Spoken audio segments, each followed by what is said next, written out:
Yeah, so I think to understand the value of insects, we have to understand that insects are not really just the future. In many ways, they're the past.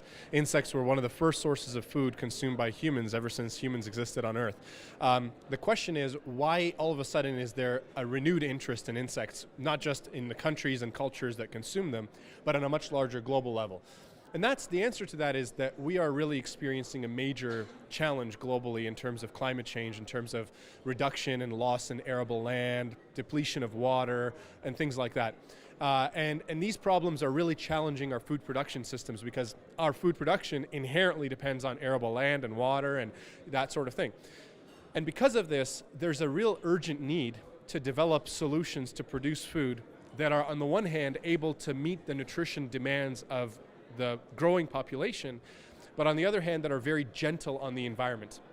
And that's not true with a lot of our current production systems, including livestock production. You know, the average cow needs to eat about 8 kilograms of feed just to give you 1 kilogram of beef. So there's a lot of loss in the farming of a lot of livestock.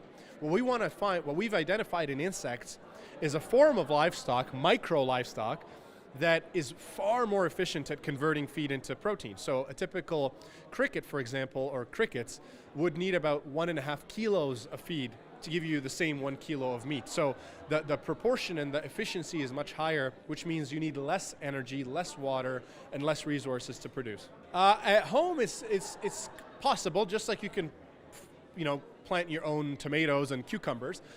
It's not very economic. Most people do it not because they're trying to save money, because it actually costs a lot of your time and energy and fertilizer and things. And people do it more to be connected to the farming process itself. So if that's your goal, I would encourage it. But if you're doing it because you think it's the most inexpensive way, I probably would be skeptical. You know, it's a great question, and to the credit of a lot of these large food companies, many of them are already thinking about insects. And I'm not going to mention specific names, but some of the big companies, including the one you mentioned, I'm confident this is top of mind. You know, I know that Nestle has made a lot of new investments in alternative proteins, and so it's not far-fetched to imagine that insects can be seen in their portfolio. The same is true with many of the other large food companies. So in fact, I think there's a massive global shift towards alternative proteins more broadly. And because insects are inherently an alternative protein, I imagine this is going to be a scenario that we're going to see lots and lots of companies embrace. Yeah, I mean, I think the important thing to determine whether something is sort of just a fad or if it's a real trend is to kind of look at how enduring it is and how much adoption there is and the history of it. Like I said in my earlier point, insects have always been part of human food culture, so they're not going anywhere. In my mind, it's not a fad. Now, insect consumption in specific countries like in Europe or countries in the continent of Europe or in countries like the United States and Canada, that is new. And so to make sure that really gets to the mainstream, you have to solve two problems. First, you have to really engineer a cultural acceptance of this food because lots of people in these countries did not grow up with insects as a food. Actually, they grow up with insects as the opposite of food, as a pest. The other thing is cost. You know, even if people are able to overcome and you're able to convince them to, okay, fine, let me overcome my fears and my stigma, let me experience this food and try to incorporate it in my diet. The problem is if it's too expensive, it doesn't make sense. I mean, if a father or mother are going and doing their grocery shopping for the week, sure, they're going to pay 10% more for a high-quality protein, but they're not going to pay 200% more. So you have to be very competitively priced, and we're just such a young industry. I mean, the beef industry has had hundreds of years to optimize. The poultry industry has had hundreds of years to optimize. We've only had 5 years. So we still have a lot of work to do, but we're gaining ground very rapidly, and I think in the matter of the next 2 years, we're going to be on par with a lot of the competitive meat prices, and then within 10 years, we'll be lower, and that's amazing. To be able in 20 short years to supersede the cost basis of many of these far more enduring and well-established and optimized protein sources is incredibly exciting. Yeah, I mean, I think it's really important to think about the journey that sushi took. I mean, sushi began really as a very confined cultural practice to one country specifically and a few other neighboring countries. And so how do you take something so local and globalize it, which is what happened with sushi in the last 25 years?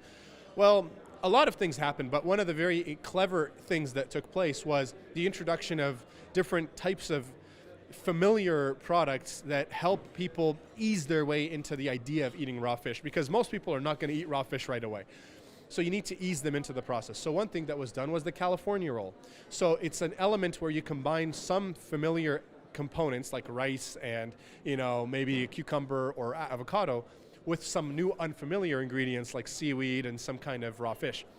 And that became a really interesting introduction for a lot of people that helped them over time graduate to eventually now eating totally raw fish in the form of sashimi.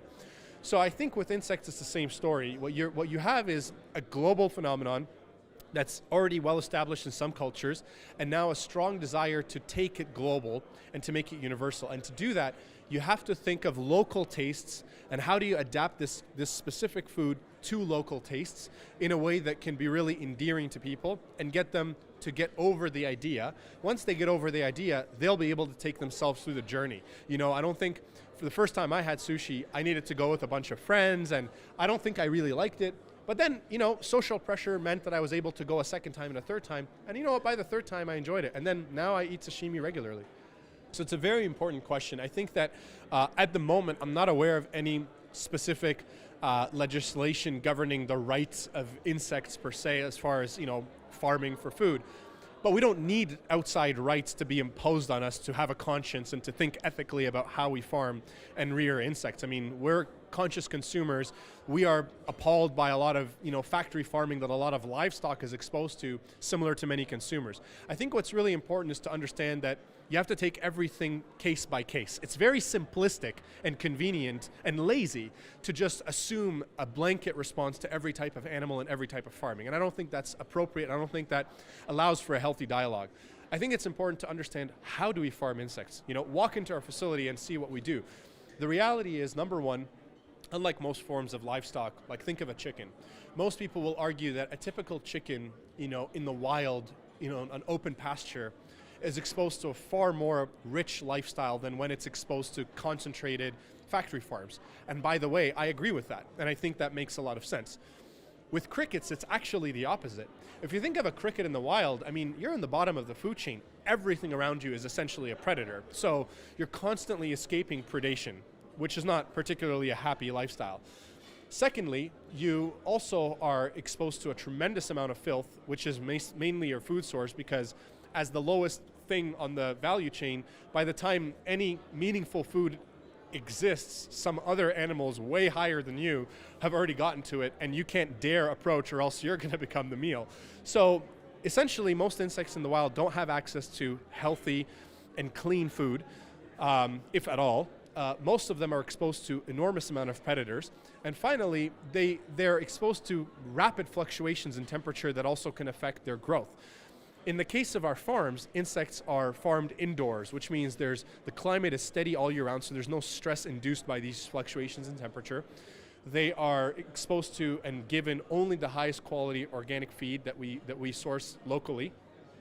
And finally, they are not exposed to predators because by definition, they're farmed indoors, and of course our facility is secure from pesticides, predators, and things like that. So I would actually make the very strong argument that crickets in our farms are treated more ethically and have better rights, so to speak, than typical crickets are in the wild.